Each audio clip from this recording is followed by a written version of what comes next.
విజయవాడ కనకదుర్గమ్మ అంటే తెలుగు వాళ్ళందరి గుండె చప్పుడు. అమ్మవారికి నవరాత్రుల్లో వివిధమైన అలంకారాలు చేస్తారు. అవన్నీ పురాణాల్లో చెప్పిన అమ్మవారి స్వరూపాలు. గాయత్రి, బాలా, త్రిపుర సుందరి, కాత్యాయని, అన్నపూర్ణ ఇలాంటివన్నీ.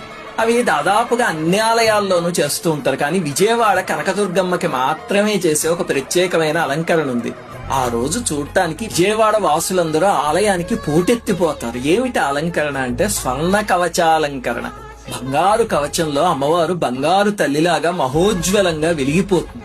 ఏమిటండి స్వర్ణ కవచం? అసలు కనకదుర్గ ఏమిటి? కనకం అంటే బంగారం కదా. బంగారానికి దుర్గకి సంబంధం ఏమిటంటే దీని వెనకాల ఒక చారిత్రక గాథ ఉంది. ఇప్పటిదాకా మన అమ్మవారి గురించి చెప్పుకున్నవన్నీ కూడా పురాణ గాథలు, దేవి భాగవతం అలాంటి పురాణాల్లోవి. ఇది మాత్రం చరిత్రలో కూడా ఉంది. ఏమిటంటే 5-6 శతాబ్దాల్లో ఆ విజయవాడ ప్రాంతాన్ని మాధవవర్మ అనే రాజు పరిపాలించేవాడు.